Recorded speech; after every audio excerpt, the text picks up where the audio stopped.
आज रविवार आहे. रविवारची आज पूर्ण एकदम म्हणजे सगळं बंद असतं, मॉल वगैरे सगळं. ही बस आहे, बस बघा. तर आजचा जो टॉपिक आहे, आजचा व्हिडिओचा जो टॉपिक म्हणजे त्याच्यामध्ये आम्ही काल हल्दीचं सिम घेतलं.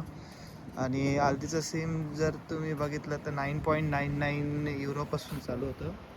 तर ते आम्हाला भेटलं 2.99मध्ये. आणि त्या सिम कार्डमध्ये काय झालं, काल की ऑफर चालू होती, ती ऑफरमुळे आम्हाला ते सिम कार्ड भेटलं.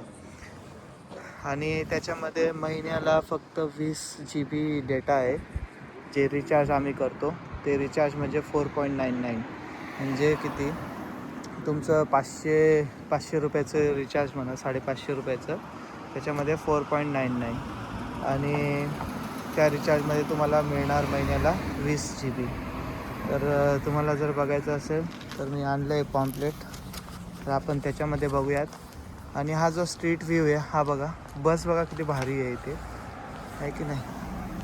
तर हे जे आहे याच्यामध्ये जर तुम्ही जर्मनीमध्ये आला तर तुम्हाला सिम कार्ड घ्यावं लागेल. आणि सिम कार्ड घ्यायचं म्हटलं तर तुम्हाला हर पैसे म्हणजे साधारणपणे 5 युरो लिबराचं आहे, लिडलचं आहे, व्होडाफोन डीचं पण आहे. आणि म्हणजे अशा वेगवेगळ्या कंपन्या आहेत बऱ्याचशा त्याच्यामध्ये. आता इथे आम्ही एक प्लॅन बघितला होता.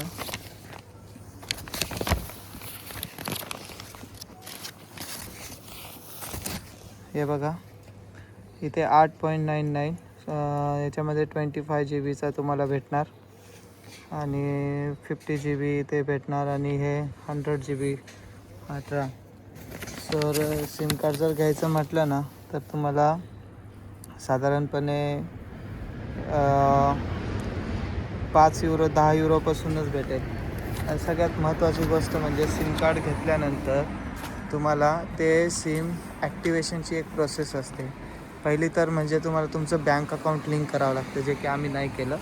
आम्ही एक वेगळीच मेथड अप्लाय केली.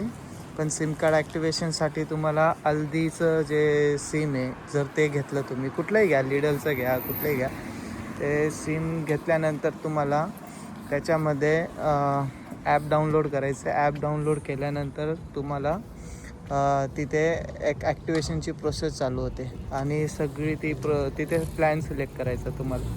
प्लॅन सिलेक्ट केल्यानंतर तुम्ही जेव्हा आतमध्ये जाणार तर तिथे तुम्हाला ते विचारणार की आता तुमचं व्हेरिफिकेशन करणार. तर ते व्हेरिफिकेशन करण्यासाठी तुमच्याजवळ आधी सिटी रजिस्ट्रेशन हवं आहे. म्हणजे तुम्ही कुठल्या सिटीमध्ये राहत आहेत तिथलं सिटी रजिस्ट्रेशन तुमच्याजवळ हवं आहे. तर ते डॉक्युमेंट पण होतं आमच्याकडे.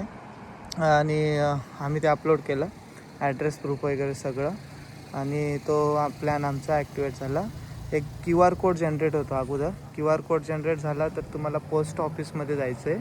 आणि तिथे ते तुम्हाला फिजिकली व्हेरीफाय करायचं आहे. ते फिजिकली व्हेरीफाय झाल्यानंतर त्याच्या एक 5 ते 6 तासानंतर ते ॲक्टिवेट होतं. तर ही एक अशी प्रोसिजर आहे. तर अशा प्रोसेसमध्ये तुम्हाला ते सिम कार्ड ॲक्टिवेट करायचं आहे. आणि एकदा ते ॲक्टिवेट झालं तर तुम्हाला मग जर्मनीमध्ये फोन नंबर भेटतो, जो की तुम्ही यूज करू शकतात तुमच्या वेगवेगळ्या कामांसाठी. तर आता आज संडे आहे मित्रांनो, आणि संडेला इथं आईस्क्रीम पार्लर आहे. वरती माझी रूम आहे, खाली लोक बसले आहेत, ह्याच्यावरती माझी रूम आहे. आणि मी आता खाली आलो आहे. पण थंडी खूप आहे, जबरदस्त थंडी. आता इथे दुपारचे 3 वाजले आहेत. माझ्या रूमच्या खाली सगळे स्टोर आहे, पास्ता, आईस्क्रीम वगैरे. बस बघा किती मोठी आहे, एकदम छान बस आहे. अशी बस इंडियामध्ये कशी जर बघायला मिळाली तर छान होईल, पण तशी रोडही पाहिजे. गाड्या तर एकच नंबर, नादच नाही भावा गाड्यांचं. काल तर आम्ही विंटेज कार वगैरे सगळ्या बघितल्या आणि खूप छान वाटलं, मस्तपैकी. आणि याच्यामध्ये इकडे तुम्हाला संडे फुल ऑफ. त्याच्यामध्ये संडेला तुम्हाला इथे काही भेटणार नाही. संडेला फक्त फॅमिली आणि गार्डन ओपन आहे. रेस्टॉरंट ते पण पूर्ण नाही, म्हणजे असे स्ट्रीटवरती आताचे छोटे ते सगळे ओपन आहेत. मॉल बंद आहे, तुम्हाला काही भेटणार नाही. स्वच्छता बघा, इथे कोणीच कचरा रस्त्यावर कोणी थुकत पण नाही. गुटखा तर लांबचीच गोष्ट आहे. आणि सगळ्यात महत्त्वाची गोष्ट म्हणजे इकडे फार नियम आहेत आणि त्या नियमांमध्येच तुम्हाला राहायचं आहे. कारण की ते सगळे रूल्स सगळेच फॉलो करतात. त्यामुळे आपण जरी भारतामधून इकडं आलो आहे तरी आपल्याला ते रूल लागू होतात. आणि इकडं खूप मोठा चर्च आहे. त्या चर्चचा रोज आम्हाला आवाज येतो ते ताण. आणि इकडे जर बघितलं तुम्ही, हे जे आहे स्ट्रीटला बोर्ड लावला आहे एम ग्लॉकेन. आम्ही राहतो ते ग्रॉसेनबॉमरमध्ये. हे रोडच्या पलीकडे ग्रॉसेनबॉम, रोडच्या अलीकडे ग्रॉसेनबॉमर. मी राहतो तिकडे. तर मस्तपैकी कार पण बघा तुम्ही, कार कलेक्शन. आणि ते बाजूला स्कूल पण आहे. आता इथे काहीतरी कन्स्ट्रक्शन चालू आहे. एरिया खूप शांत आहे. आत्ता इथे टेम्परेचर जे आहे ते 8 आहे. 8 म्हणजे 7 ते 8च्या मधलं टेम्परेचर आहे आता. त्यामुळे मी पूर्ण पॅक होऊन आलेलो आहे. त्याच्या पाठीमागेच तुम्हाला स्ट्रीट दाखवतो आहे पूर्ण ही. तर भावांनो, मी ह्या चॅनलवरती आता व्हिडिओ टाकायला सुरुवात करतो आहे.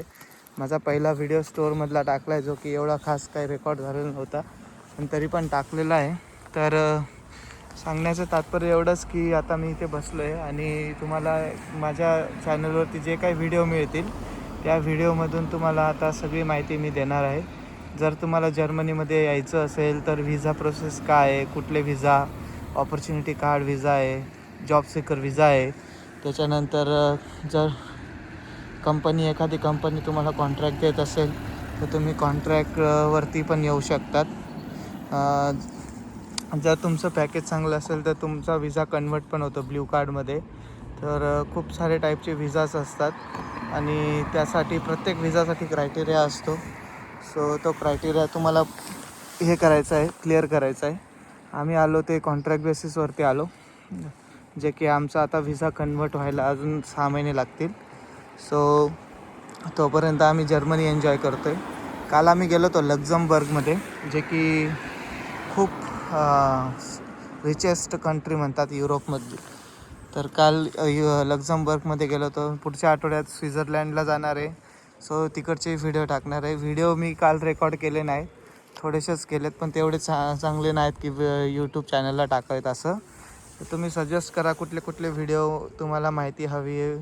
आणि आमचा प्रवास कसा होता भारतामधून इथपर्यंत येण्याचा. कारण की इथे आल्या लगेच तुम्हाला काही कुठल्याही पास वगैरे भेटत नाही. आता आम्हाला एक 63 युरोचं डचलँड तिकीट दिलेलं आहे. मंथली पास म्हणतात आपण त्याला. आणि त्या मंथली पासमध्ये आम्ही ऑल ओव्हर जर्मनी कुठेही फिरू शकतो. सो ते जे पास आहे ते 1 महिन्यासाठी आहे ते. दुसरी गोष्ट म्हणजे जर लक्झमबर्गमध्ये गेलात तर तिकडं पास वगैरे काही नाही भावा, डायरेक्ट तुम्ही लोकल ट्रान्सपोर्टेशनने कुठेही फिरू शकतात. त्यामुळे लक्झमबर्ग एक मोठं स्वप्न आहे की तिथेच सेटल व्हायचं. पण आपलं काम जर्मनीमध्ये आल्यामुळे आपल्याला आता जर्मनीमध्ये यावं लागलं. सो जर्मनी खूप छान आहे, आवडती कंट्री आहे. तुम्ही जर करन्सी विगेजमध्ये जर बघितलं तर जर्मनी 2nd नंबरला येते आणि 1st नंबरला लक्झमबर्ग येते. सो पेआउट पण इथे छान आहे. फक्त तुम्हाला एकच गोष्ट पाहिजे, तुमच्याजवळ जॉब.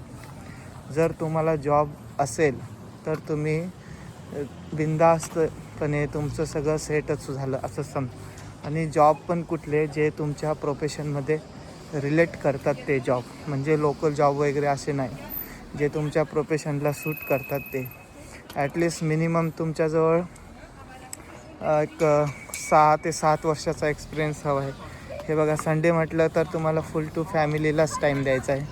असं दुसऱ्यांना टाईम द्यायचं म्हणजे असं कुठे तुमचं काम वगैरे नाही, काही नाही. आणि ते मुलं असे काठी लावून जातात, त्यामुळे मी जरा बाजूला सरकलो. सो एक खूप इथं डिसिप्लिन असतात. मी आलो इकडे, व्हिला वगैरे खूप आहे. बस पूर्ण फ्री आहे, मलासुद्धा फ्री आहे बस. पण संडे मला अजून काय माहीत नाही एरिया वगैरे, त्यामुळे मी काही डेअरिंग नाही केली कुठे. तुम्हाला असंच एरिया दाखवतो. इकडे बंगलो बघा किती छान आहे. आपला पण एखादा बंगलो व्हावा असं श्रींच्या चरणी इच्छा. सो तुमचा सपोर्ट राहील. हाय, हॅलो. येस. सो इथे एक कॉमन आहे की कुठल्याही तुम्हाला असं नाही की ओळखीचाच माणूस तुम्हाला हाय हॅलो करेल. कोणीही भेटलं तरी तुमचा हॅलो हे कॉमनच आहे. आणि तुम्ही त्याला भेटल्यानंतर जर पुढे जात असाल तर चुश असं हे पण तुमचं एक कॉमन आहे. सो हे इथे एक कल्चर आहे, तो कल्चरचाच भाग आहे. सो जर संडे बघितला तर संडे फार रिलॅक्स आहे. 10 मिनटाचा व्हिडिओ झाला मित्रांनो. पुढच्या व्हिडिओमध्ये लवकरच भेटू आणि तुम्ही कमेंट करा. मी लवकरच माझा कॉन्टॅक्ट डिटेल्स वगैरे पण देईन. ज्यांना मला डायरेक्ट कॉन्टॅक्ट करायचा आहे की जर्मनीमध्ये कसं यायचं, जॉब कसा शोधायचा, व्हिसा कसा प्रोसेस करायचा, ह्या सगळ्या गोष्टींवरती मी त्यांना हेल्प करणार. आणि यामध्ये कुठलेही चार्ज नाही, काही नाही. तर मी लवकरच तसं एक सिस्टम बनवतो जेणेकरून आपण लवकरच कॉन्टॅक्टमध्ये येऊ. ठीक आहे. तर मित्रांनो, मी आता ज्या सिटीमध्ये मी जॉबला आहे ते ड्युसेलडॉर्फ आहे आणि माझं अजून ऑनबोर्डिंग बाकी आहे. मला इकडे बोलवलं. सो ऑनबोर्डिंग एकदा झालं का माझं रुटीन चालू होईल. सो छान आहे युरोप खूप जणांचं स्वप्न असतं, जे माझं पण होतं. देवाच्या कृपेने ते पूर्ण झालं. आता फक्त पुढच्या गोष्टी सुरळीत झाल्यात. टेन्शन नाही. लवकरच माझ्या फॅमिलीला मी इकडे घेऊन येईन. तर भेटूयात पुढच्या व्हिडिओमध्ये. तोपर्यंत गुड बाय. जय हिंद, जय महाराष्ट्र, जय खानदेश. मी आहे खानदेशी त्यामुळे.